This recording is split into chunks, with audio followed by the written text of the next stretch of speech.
लोग गुथवाते, उनको बड़ा शौक होता है हाथ गुथवाने का, तो वो कहीं शंकर जी बनवा लेते हैं, कहीं पार्वती जी बनवा लेते हैं शरीर पर, कहीं गणेश जी बनवा। इनसे निवेदन है कुछ मत बनवा, तुम्हारा अगर कल्याण करवाना हो तो केवल त्रिपुंडी गुथवा लो, बहुत है बहुत, अगर तुम्हें शौक है तो। नहीं तो यहां तो शास्त्र मना करता है,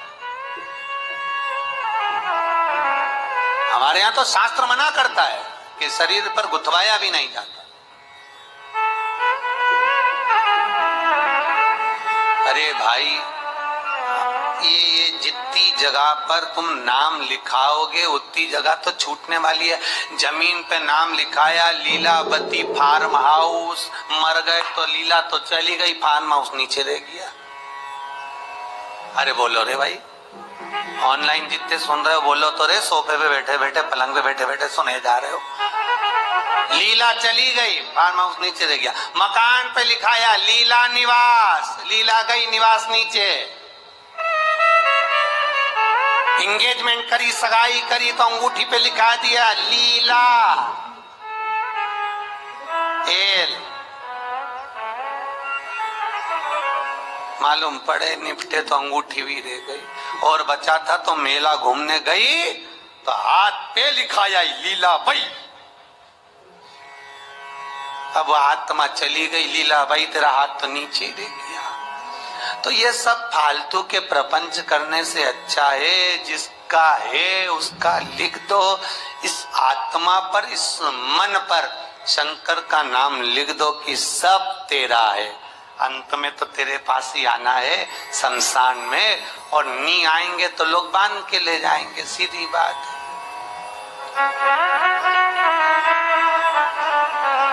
और अच्छी खींच खींच के बांध के ले जाए। अर्थी बांधने वाले भी कुछ लोग अच्छे एक्सपर्ट होना चाहिए, उनको बहुत आइडिया रहता कैसे बांधना है।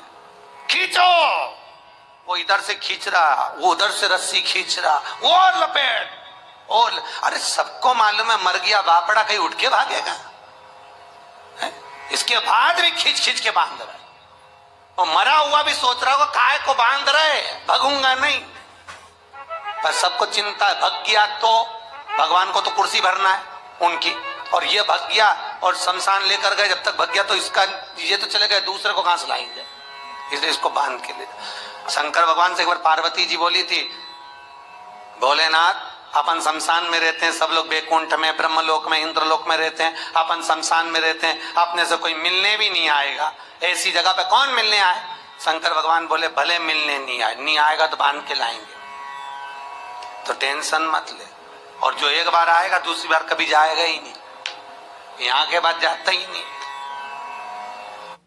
Guys, life is a race. First वही आते हैं जो टाइम पे डिलीवरी करते हैं, like this. Go sir, actually I have not finished. Flipkart का प्रॉमिस है, फाउंटेन पेन, साइकिल, अरे इसमें साइकिल थोड़ी आएगा, मजाक कर रहा हूँ। चाय पर शेविंग किट सब होगा डिलीवर सेम डे। क्या लिख के दो on time? On time sir. All is well. Dawn to dusk यानी same day delivery only on Flipkart. तो क्यों चिंता करना, तो आराम से रहे। जब दक्ष प्रजापति ने शंकर भगवान को श्राप दिया था, हे शिव मैं तुझे श्राप देता हूं कि तू शमशान में निवास करेगा, सारे देवता बैठे थे, शंकर भगवान सबसे ज्यादा नाचे थे। श्राप सुनते ही शिव जी नाचने लगे। भगवान विष्णु बोले तुम्हें श्राप लगा है? शंकर भगवान बोले मेरे ससुर जैसा दुनिया में किसी का ससुर नहीं होगा। अरे तुम्हें श्राप दिया तुम्हारे ससुर ने। शंकर भगवान बोले श्राप नहीं दिया, आशीर्वाद दिया। मेरे ससुर ने कहा शिव तुम शमशान में रहोगे। मेरा ससुर ने मेरा कितना भला सोचा, मेरे ससुर ने मुझे प्लाट भी दिलाया तो ऐसी जगह दिलाया जहां कोई कब्जा ही नहीं करेगा, कौन जाएगा, जाए कहीं का कब्जा करने। तो सोचना क्या, जो शिव है शमशान का वासी है, वो अलमस्त रहता है, उसको सब कुछ आनंद की अनुभूति शमशान में ही हो जाती है।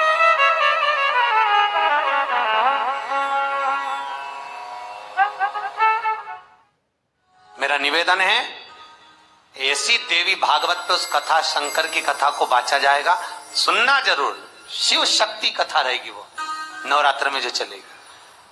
शंकर कह रहे पार्वती से, तू एक बार मेरे शरीर में समाहित हो जा। पार्वती जी बोली, पहले विचार कर लो, अच्छे से सोच लो। ये कई लोग कहते ना कि इनको देवी जी आ रही, उनको देवता जी आ रहे हैं। अब शंकर तो पति हैं, तो लोकी का नाथ त्रिकालदर्शी, वो पार्वती से कह रहे तू मेरे शरीर में समा जा। पार्वती जी बोली, पहले विचार कर लो अच्छे से। शंकर भगवान बोले, सब कर लिए, तू तो समा। और जो पार्वती का एक अंश 64 योगनी में से एक योगनी केवल शंकर के चरण में पहुंच रही थी, नखुन में से, तो शंकर के पांव फटना प्रारंभ हो गए थे। अब कई लोग तो कहते हमको दे काली जी आ गई ने, दुर्गा जी आ गई। वो एक अंश 64 योगनी का मात्र एक अंश पहुंचा तो शिव नहीं संभाल पाए, तो उन्होंने कहा हाथ जोड़ू तेरे, वापिस बाहर निकल, वापिस। अब कई के कि हमको देवता आया न, देवी आई ने, ये आया ने, वो आया। तो ये भैया आए मना नहीं है, वो देवी देवता नहीं, वो पवन चलती है, वो पवन आकर कहती है, पवन।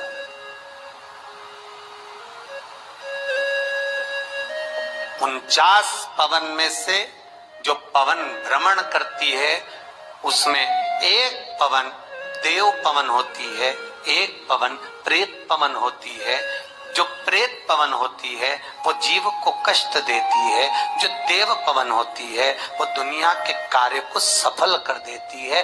कब तक? जब तक उससे कमाई ना करी जाए। देव पवन से अगर कमाई करना प्रारंभ कर दिया, लाओ चुनड़ी लाओ, लाओ ये चढ़ाओ, लाओ देवी जी के ये लाओ, लाओ वो लाओ, बस पवन आना, वो देव पवन समाप्त, उसका विख्यात समाप्त। देवी देवता मंदिर देवालय तीर्थ व्रत सिद्धता का भाव रखते हैं, पर कमाई का स्रोत जहां हो गया वहां सब समाप्त हो गया।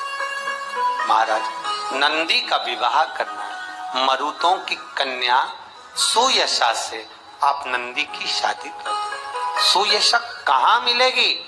ये पवन की पुत्री, मरुतों की कन्या, 49 पवन की बेटी कहां मिलेगी?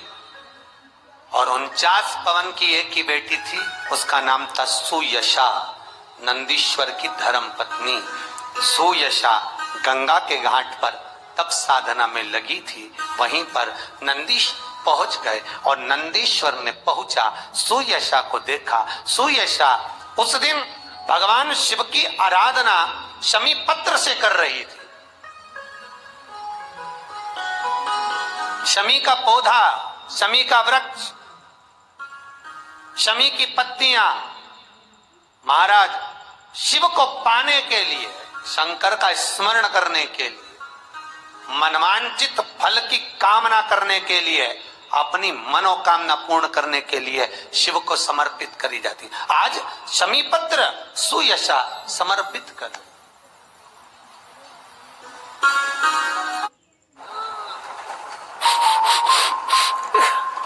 टाटा नमक, नमक हो टाटा,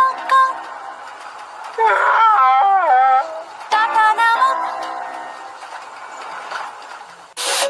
बाल हटाओ और केमिकल्स की बदबू भी। Be sure use Veet pure. Suyasha दे रही है शमी पत्र, और सुयशा ने जब शमी पत्र समर्पित करा, कामना थी विवाह की, सामने नंदी का दर्शन हुआ। इतने सुंदर थे नंदी, आपको पहले भी कहा कि नंदी ने तो बेल का मुख शंकर भगवान से मांगा था कि मुझे काया का अभिमान ना हो जाए, इसलिए बेल का मुख दे दो, तब बेल का मुख लगा। नहीं तो नंदी बहुत सुंदर थे, बहुत सुंदर। आज भी शंकर के मंदिर में जो घंटाल लगता है, शिव मंदिर में जो घंटी लगती है, वो नंदीश्वर की गूंज कर कर लगती है। नंदीश्वर की गूंज से मतलब है आपको महाराज, जो घंटा बांधा जाता है शिव मंदिर के अंदर, महाराज स्कंद पुराण कहती है, जहां पर वृषभ रहता हो, बेल रहता हो, नंदी रहता हो, उस जगह पर नंदी की पीठ पर छापा लगाया जाता है, छापा लगाकर फिर घंटे पर छापा लगाकर फिर नंदी के सामने घंटे का नाद कर कर जब नाद किया जाता है, नंदी जब तक नाद करते हैं जब तक वो नंदी आवाज नहीं करते, गर्जना नहीं करते। एक बार नंदी जब चिल्ला देता है तब उस घंटे को ले जाकर फिर शिव मंदिर में बांधा जाता है। शिव मंदिर में जो घंटा बनता है नंदी की गर्जना से, आजकल तो लोग ऐसे बांध देते वो अपनी जगह पर शिव पुराण में, स्कंद पुराण में जैसा घंटा का वर्णन किया गया है वैसा अगर घंटा शिव मंदिर में बांधा जाता है तो उसके नीचे मात्र घंटे का नाद करने पर व्यक्ति की मनोकामना पूर्ण हो जाती है। इसीलिए आपसे कह रहे हैं कि ये जो कुबेरेश्वर महादेव का मंदिर इस भूमि पर जो बन रहा है, शास्त्रों में जैसा जैसा वर्णन कर कर बताया है उसी रीति से प्राण प्रतिष्ठा, उसी रीति से घंटी, उसी रीति से जलाधारी, उसी रीति से शिव विराजमान हो।